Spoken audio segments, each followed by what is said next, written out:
Meron na naman tayong i-unbox na padala po. Ito, in-order ko po to sa eBay. Ito po. Pero marami kasi in-order sa eBay. Titignan ko kung ito na po yung hinihintay ko na in-order ko po nung isang linggo. Napakabilis po ng kanilang pag-deliver. Hindi ko nakita na dineliver na nila. Nakita ko na lang po sa likod bahay. Nandun pa nilagay sa ilalim. Bubuksan po natin. Titignan po natin kung ano po laman itong box na to. Yung box po, maayos po yung lalagyan. Meron pa siyang hawakan dito. At ano lang. Puti lang yung box niya, plain lang. Pero nandito yung pangalan ko. Kaya nalaman kong akin to kasi nakita ko lang yung pangalan ko. Tignan po natin kung ano po yung mga nilalaman ng box na to. At yung box po natin.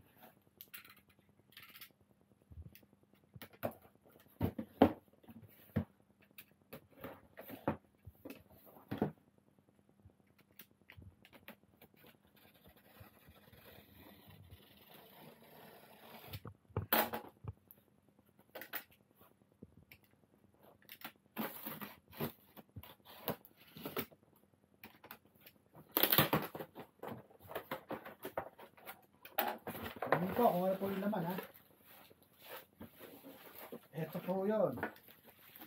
Ano naman, yun po lahat. Ito po ang nilalaman po. Nakita nyo po ito. Ito po yung nilalagay sa CR, sa Onidoro. Kung meron kayong mga D+ na Onidoro, ito po, pang-upgrade po ito. Ito po siya. Yung nilalaman na isang plastic, tignan po natin. Ito po, ang laman po niya ito lang, mga thermobil lang. Ang tawag dito, bidet. Water, hindi ko alam kung ano po tawag dito, pero bidet ito, luxury bidet.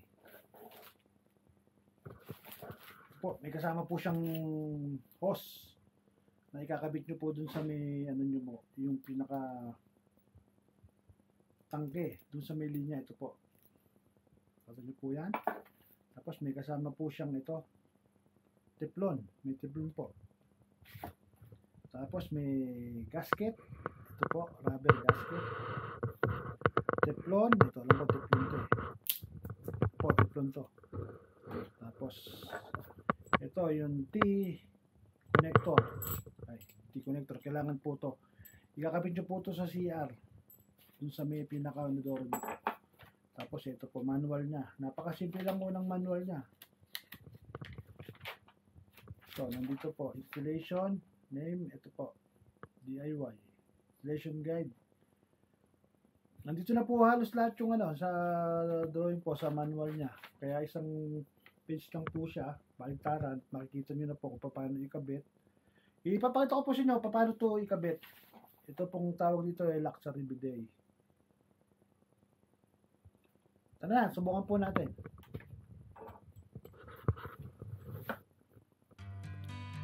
Ito po, kakabit na po natin yung ito po yung Onidoro na ito. Tatanggalin po natin to para maikabit po natin itong pinaka-control ng bidet. Ito po, madali lang po gawin ito. Tatanggalin nyo lang po yung takip at ilalagay nyo po ito doon. Meron po mga guide dyan. Kaya hindi na ako nahihirapan.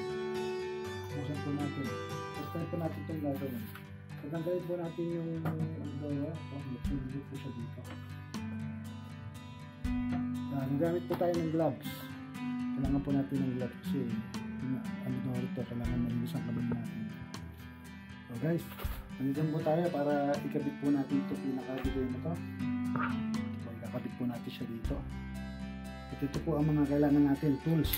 Ito po ang gagamitin kong tools. Ito, gagamitin ko po ito kasi itong tools na to, hindi po kasya, masyado po siyang malaki. Kaya gagamitan po natin itong malaking, hindi ko po alam, parang Philip, parang screw, lice na adjustable. Yun po gagamitin natin. Saka ito po, yung wrench, mga passion tuner ito. Kung yan po, bago nyo buksan, kailangan kompleto po kayo ng mga tools para hindi po kayo mahirapan. Ngayon, tatanggalin po natin muna to. Kailangan po natin tanggalin itong cover para tanggalin po natin to kasi nalagay po natin sa ilalim. Po, pakita ko po siya. Dahil lang po tanggalin to. Meron po dito sa ilalim. Tatanggalin nyo lang po. Plastic lang po to. Kaya kailangan nyo pong makita. Nandito po sa ilalim niya. Ito, nakakapan nyo po ito. Tatanggalin nyo lang po to. Ito rin din na to. Dalawa po yan. Bakasin po natin.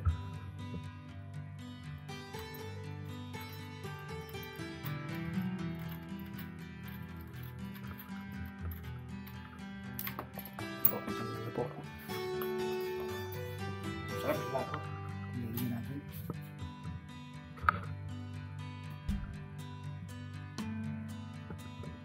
Pakita ko lang po sa inyo na kung gaano kadami po ito.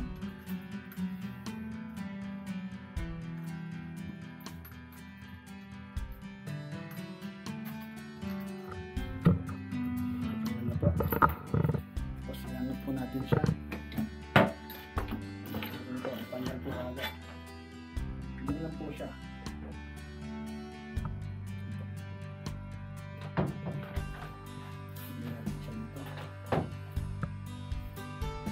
Ito po. Yung pinakabigay. Nilagyan na po natin siya. Adjustable po yan. Pwede nyo po siyang i-adjust. Kaya compatible po siya kahit ano pong monitoro. Lagyan po may butas po. Lagyan nyo po sa butas. Po. Nakatag nyo po ito. Ayan o, yung butas. Ipit nyo lang siya dyan. Pwede nyo ilalim, pwede nyo ibabaw. Depende po kung saan nyo po gusto. Ayan po. Yun lang po siya. Napakasimple lang po. Siguraduhin nyo lang po na itong ano eh, medyo maluwag. Pag nilinis nyo po ay madali nyo pong nilinisin. Ayan na po siya.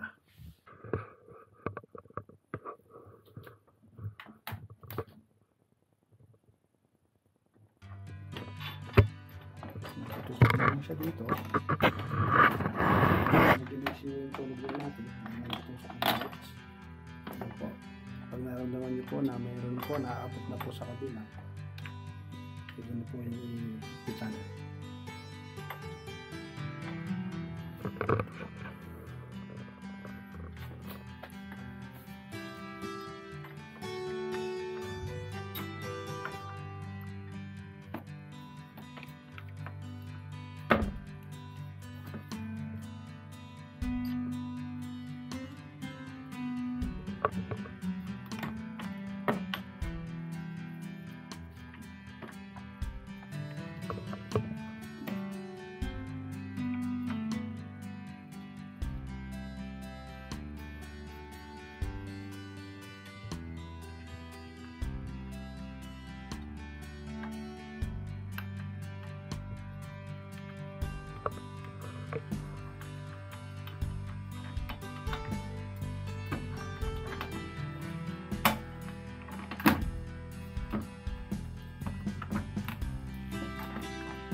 Po.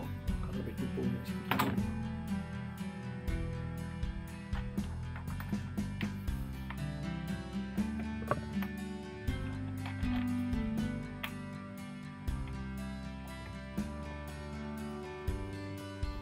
Hindi lang pong iyan siya. May silang mo ang tornilyo kasi niya kaya medyo parang meron po siyang kulit.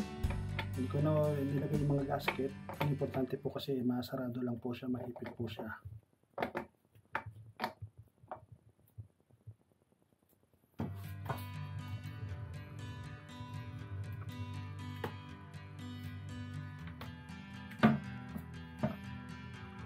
Ang forma niya.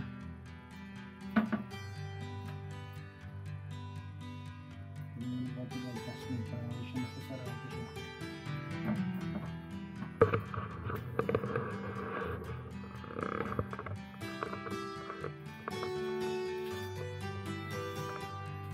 Ngayon tumatama po siya. I-adjust po natin ulit para may malita po siya. Ayusin po natin ulit para maging pantay po siya.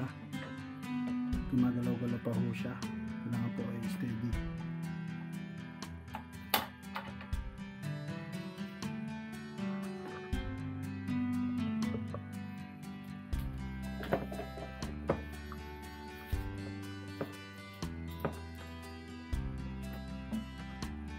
po siyang adjustment dito guys. Pagka nakita nyo, i-adjust nyo lang po to.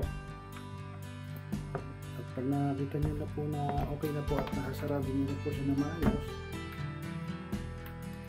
pag nakasarado nyo, adjust nyo lang po to para lumabas po yung ikot lang po yung mga nandito. Depende po sa klase ng mga ligaw. Ito kasi ikot po siya. Tapos makikita nyo po siya.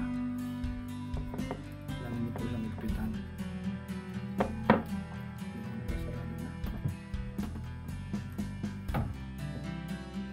Sasarado na po siya. Ayusin nyo lang po yung bolts para hindi po siya gumagalaw. Kabilaan po yan. Dito sa kabila meron din po.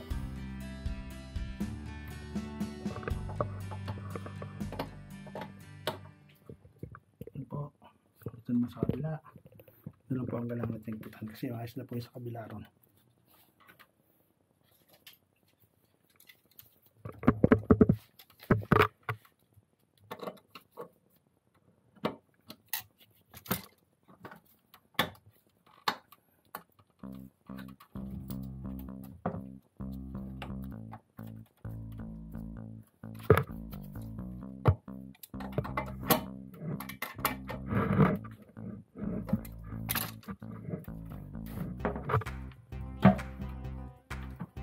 Basta po siya. Kita niyo po sa ibabaw. Nakita niyo po. Pag naikabit niyo na po siya, dahil po nakikita niyo po hindi po siya nakalawit. Nasa sarado niyo po siya. Ayos na po yan.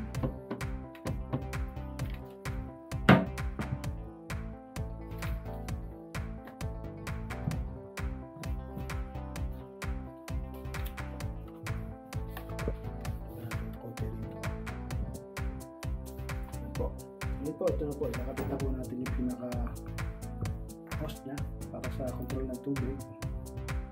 So, ilalagay nyo na po dito sa kabila. At yan po. Sakto po siya. Para kayo sigurado, lagyan nyo po ng teflon. May teflon po tayo. Ito po kasama po ito. Libre po ito sa doon sa box, kasama po siya. Teflon nyo lang po.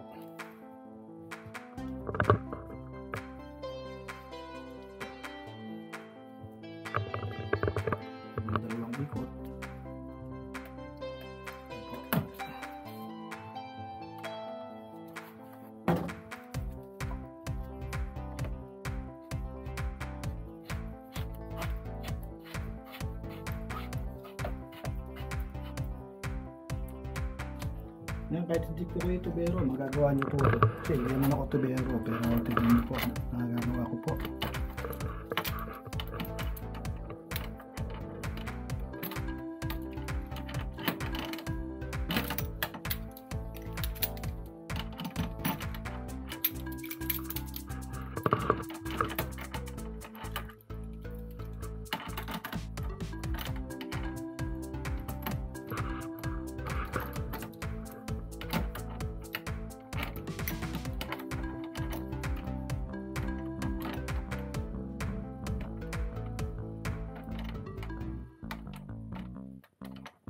Ipitan nyo lang po para hindi sumawa ng tubig.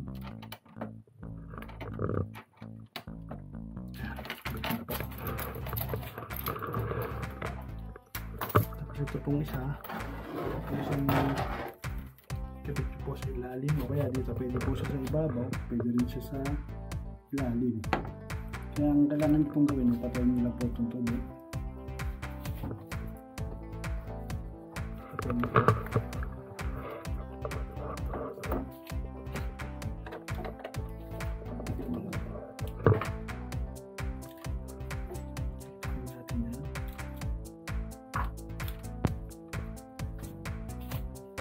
Ikabit po natin to. Meron po siyang kasamang tape. Po. Meron po siyang kasamang isang gasket. Yung gasket, sino po lalagay? Doon sa may, yun po yung kakabit niyo po siya dito. Yan po. Tapos, bago niyo po siya buksan, bago niyo po siya ilagay, yan po, dito po siya nakaporma.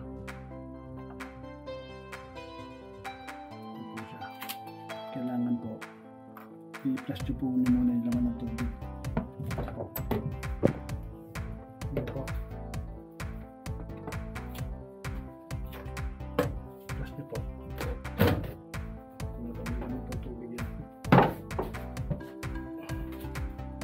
Kailangan nyo muna siyang i-drain.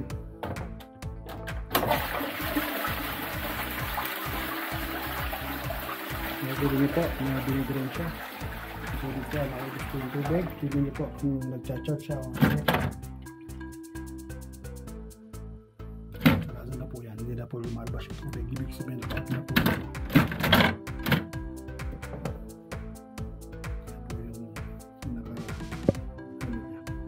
Yan, tanggalin po natin, kabit na po natin ito.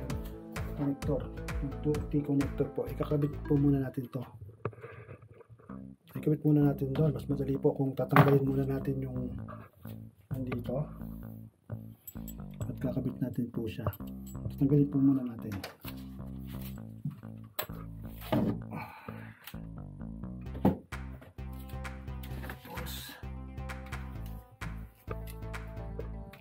Siguro yung patay po yung grate ko bago nyo po tanggalin ito para hindi po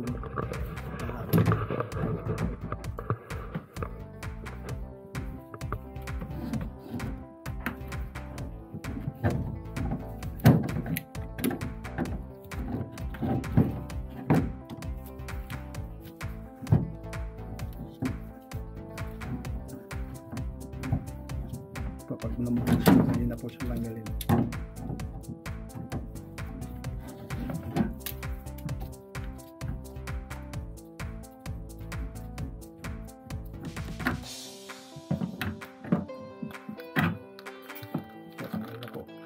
Mabalik yung tubig. Kailangan nyo po maganda ng basahan. Hindi natin ang teflon. Masunod na natin mamaya.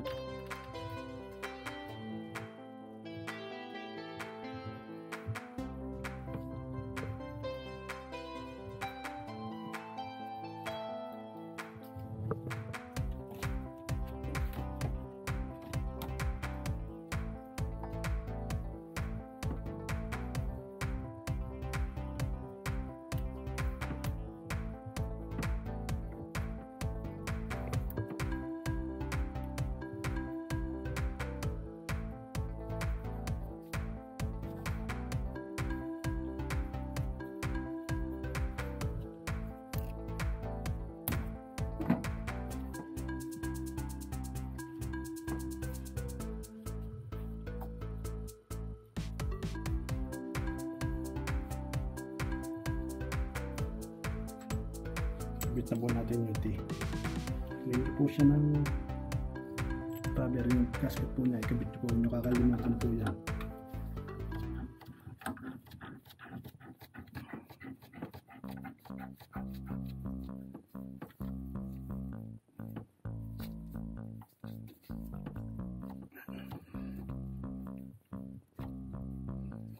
Ikot nyo muna ng kamay. Sa kanya na po higpitan pagka alam nyo maikpit na po siya, gamitan nyo na po ng tools.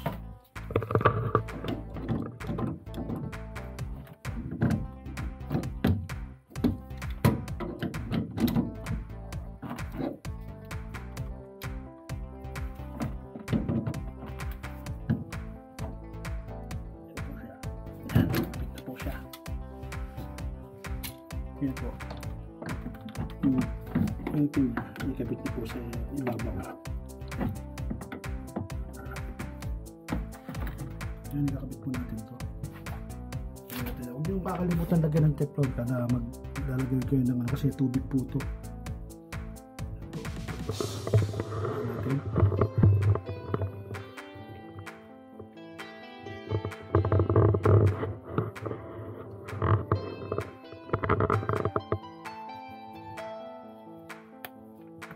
Kasi meron pong ilagay yung teflon.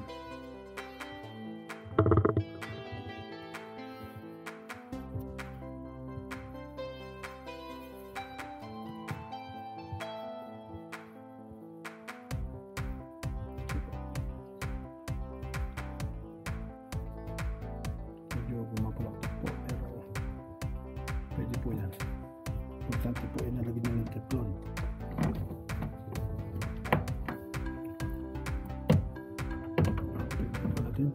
stress po yun. Pero pwede po yan kasi may double limit po siya.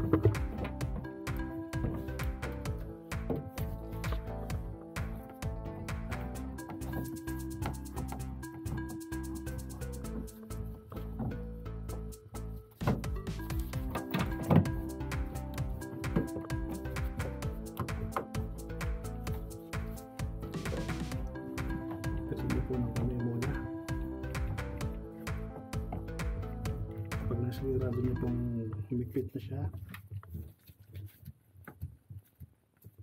yan sa kanya na po gamitin ng tools.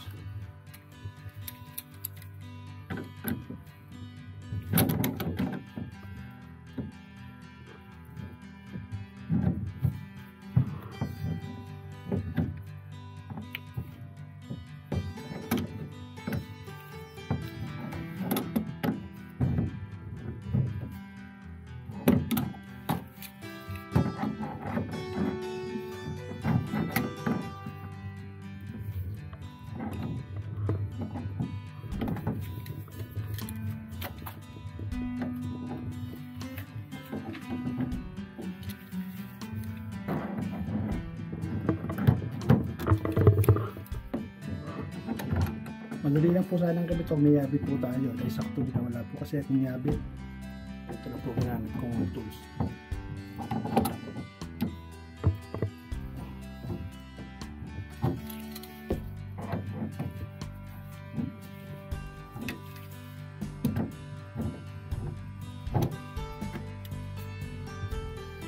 Ito po yan. Ito po, susunod nilagay yung pinaka hose ng model.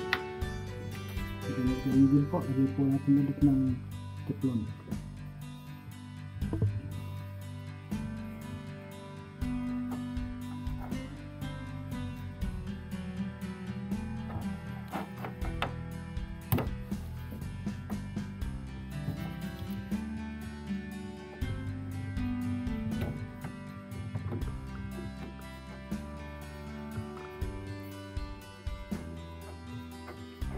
Po siya. Ito lang po.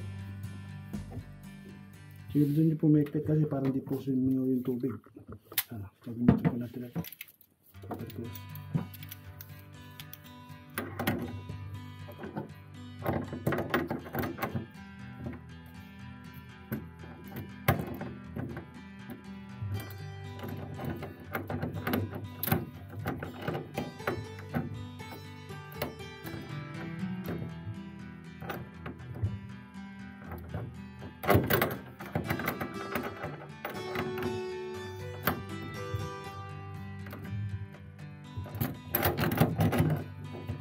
po natin.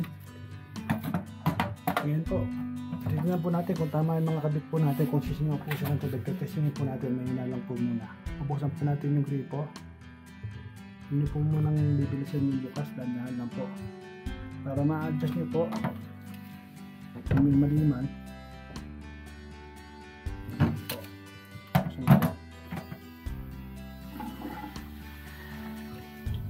Ayan po, wala pong tumutulo.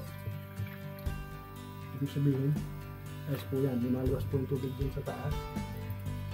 Dito po, kaya ayos po. Yan po ang pinaka-importante. Tignan nyo po kung may leak. Medyo lakas-lakasan po natin. Wala po. Kaya po natin magpuno. At saka po natin bubuksan yung pinaka-diesel.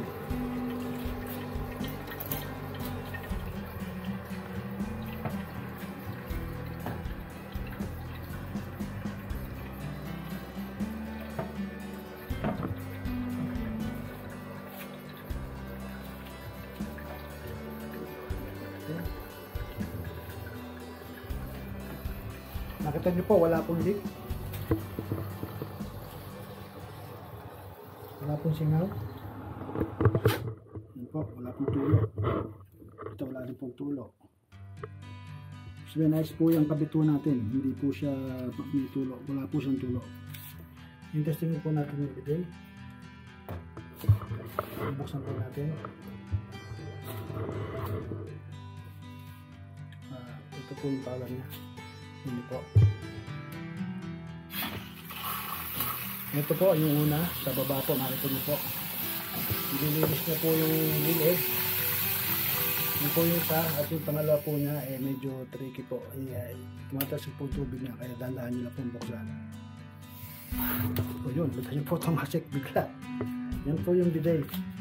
Nakita niyo po, nakakuha po tayo ulit. Hindi po ata, ipakita ko po sa inyo. Nakakuha ng tabo. Sadasin po natin. Ito po siya. Ito po. Magana na po.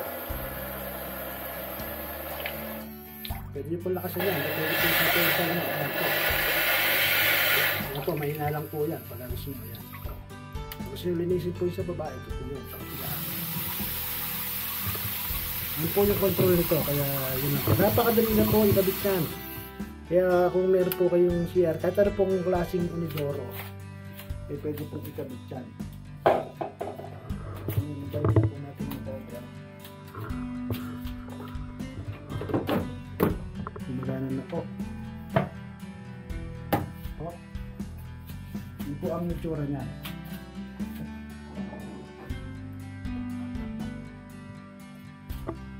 Kaya masarap na pong umetyas dahil maayos na po yung bidet.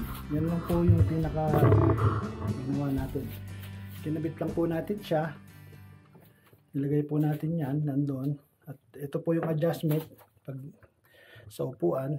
Tapos ayan po. Yun lang po yung napakadali lang po. Kahit sino po magagawa po yan. Basta may proper tools lang kayo. Yun po. Yun po ang ating vlog ngayon. Yung pagkabit po ng bidet sa anidoro. Ito po normal na anidoro lang. Nilagyan lang po natin ng design. Para makikita niyo po. Yan po ang itsura. Napakaganda po, parang elegante, na-upgrade po siya. At hindi lang po yung malakami para malinis yung inodoro. Mas maganda po kasi kung meron kayong ganito, malaking bagay po ito. Lalo kung minsan wala pong tissue, ito po ginagamit dito sa Australia, tissue. Minsan nagkakaupusan po yung tissue. Pero kung may tubig kayo, hindi na kailangan ng tissue, paminas lang, diba? Saka malinis pa. Kasi, diba, malinis yung pit nyo dahil tubig. Yun lang po. Ito po yung vlog natin. Sana po nagustuhan nyo po yung vlog natin. At kung meron pa ako kayong katanungan, i-comment nyo lang po at sasagutin ko po. Yun po. At sana po magustuhan yung video. At mag-subscribe po kayo sa hindi pa nakasubscribe. At maraming salamat po. Thank you.